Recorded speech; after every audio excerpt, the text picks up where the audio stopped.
बात करते हैं इसराइल की गाजा इमदाद ले जाने वाली ग्लोबल स्मूथ फ्लोटीला पर वहशियाना यलगार और दर्जनों मुल्कों से ताल्लुक़ रखने वाले कारकुनों की गिरफ्तारी ने एक बार फिर दुनिया के सामने वो सच ले आया है जो बरसों से छुपाया जा रहा था। यह हमला सिर्फ कश्तियों पर नहीं, इंसानी हमदर्दी और आलमी ज़मीर पर हुआ है। स्वीडन की माहौलियाती कारकुन ग्रेटा थुनबर्ग कहती हैं कि पाकिस्तान के साबिक सेनेटर मुश्ताक अहमद और दर्जनों ममालिक के सैकड़ों कारकुन इसमें मौजूद हैं। सबको सिर्फ इस जुर्म की सज़ा दी गई कि वो गजा के भूखे और महसूर अवाम तक इमदाद पहुँचाना चाहते हैं। बिल्कुल नाज़रीन, सवाल ये है कि दुनिया के नाम नहाद इंसानी हुकूक की चैंपियन रियासतें इस वक्त कहाँ पर हैं? क्या अमरीका जो अमन मंसूबे का ढोल पीट रहा है इनका कश्तियों पर बहने वाले आंसू नहीं देख रहा? क्या व्हाइट हाउस के अमन मंसूबे का मतलब ये है कि इसराइल को खुली छूट दे दी जाए?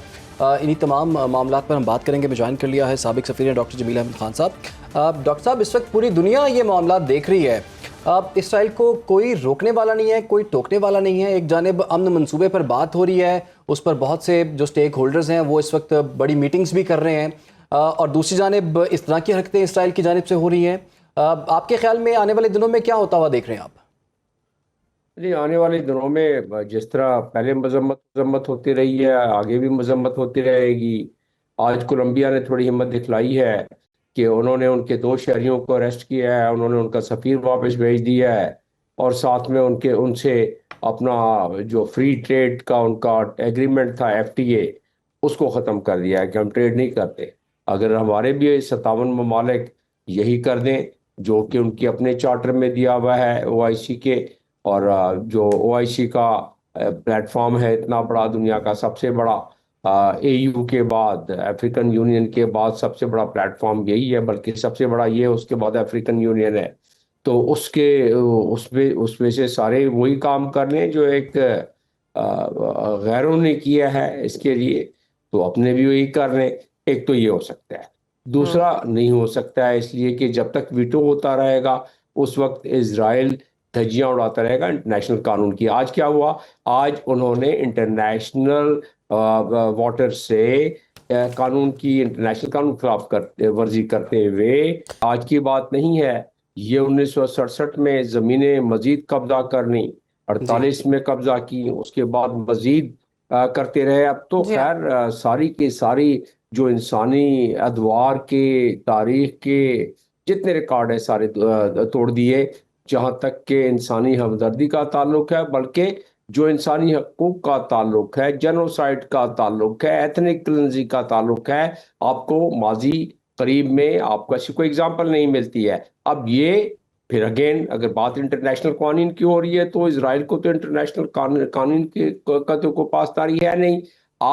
इन्होंने इंटरनेशनल वाटर से, इंटरनेशनल टेरिटरी से, जिसमें कि कानून मौजूद है कि वो उसमें जो चाहे वो अपने जहाज लेके जा सकता है, वो हर एक का उसमें हक का इस्तेमाल करना।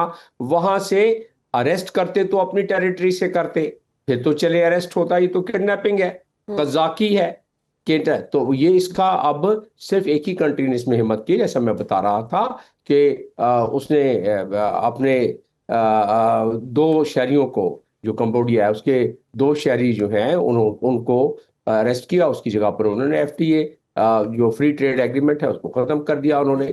और ये जो फ्लोटिला का 44 ममालिक का ये सिंबॉलिक है, ठीक है। ये फार्मूला मिल्क लेके जा रहे थे, दवा लेके जा रहे थे, बाकी वो अशिया खुराक लेके जा रहे थे। ये तो ऊंट में के मुंह में जीरे वाली बात थी, लेकिन एक सिंबॉलिक था कि किसी तरीके से ये ब्लॉकेट तोड़े, जो कि इन्होंने 12 साल से ये ब्लॉकेट फलस्तीन की टेरिटरी में किया हुआ है, और वो लोगों को भूखा प्यासा बिलखता हुआ छोड़ दिया है ना। अच्छा, अक़वाम मुत्तहिदा को पहले ही इन्होंने खत्म कर दिया था कि आप नहीं दे सकते कुछ, अब खुद जो है उन्होंने कंट्रोल किया हुआ है सारा, अपने कॉन्ट्रैक्टर रखे हुए। तो कहने का मकसद ये है कि इंटरनेशनल कानून वगैरह इनके आगे कुछ भी नहीं है, और उस लिहाज से फ्लोटिला में ये 75 मील दूर अपने कोस्ट लाइन से जाके इन्होंने ये काम किया है।